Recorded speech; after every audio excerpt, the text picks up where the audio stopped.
My name is Marc Headley, and I was a Scientologist for 25 years. And I was in Golden Era Productions, or Gold, and I left in 2005. The name of the Scientology facility is called Golden Era Productions. It's a propaganda machine which produces all audiovisual products for Scientology.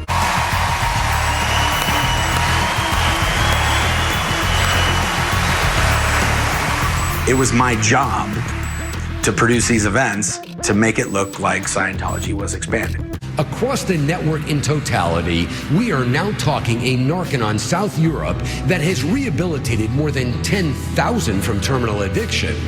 Moreover, a decline in usage across the entire consumption table, with heroin, hallucinogens, cocaine, and cannabis plunging an unheard of 39%.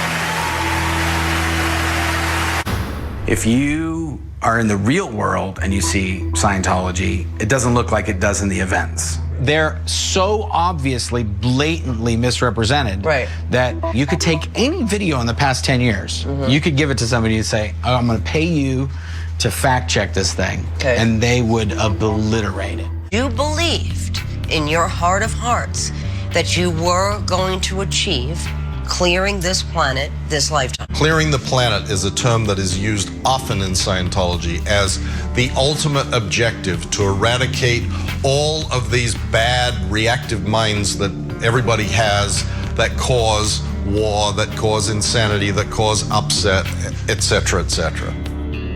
If you take those statistics, the ones they do release, and you do the math, you're talking about Scientology achieving that goal of in tens of thousands of years. I actually had to visit some of these new organizations that had been set up as an ideal organization, and they were all ghost towns. Uniformly, there were no staff there, there were no public there, there was nothing happening. That's when the wheels start turning where, wait a minute, we're not getting anything done towards this goal of making a better civilization. For me, that was one of the final nails in the coffin, was seeing there's no result. And these things that we are putting on the event, whatever we thought they were and how we may have manipulated them, it's worse than that. There's just nothing happening. So it's complete, utter lies.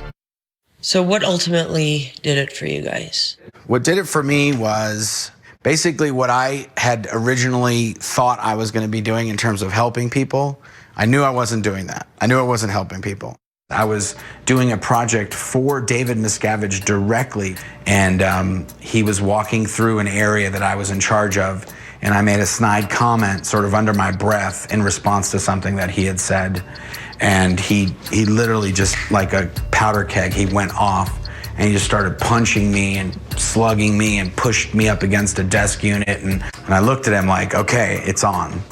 And as soon as I looked at him and did that, these guys just took me out of the building, just manhandled me, escorted me right out of the building.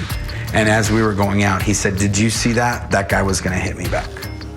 And again, under my breath, I was like, you damn right I was.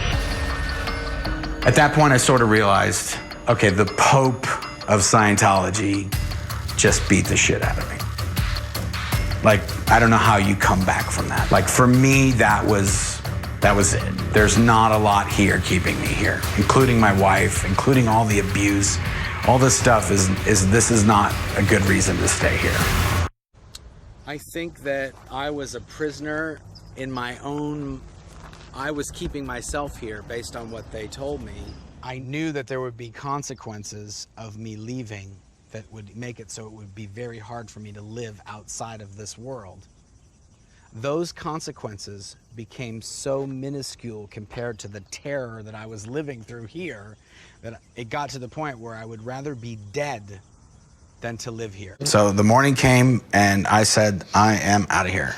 Well, from U-Haul, you called your dad. From U-Haul, I called my dad. And your dad's not a Scientologist? My dad is not a Scientologist, and I hadn't seen my dad in a while, and I hadn't talked to him that regularly.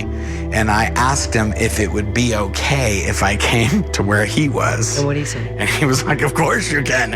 I've been waiting for this day forever. I would try to tell people that think, oh, I can save Scientology. Like, it's not worth saving. Just walk away. You already have every minute you've spent in Scientology to regret. Don't spend another minute that you need to regret. Walk away and you'll be happier, period.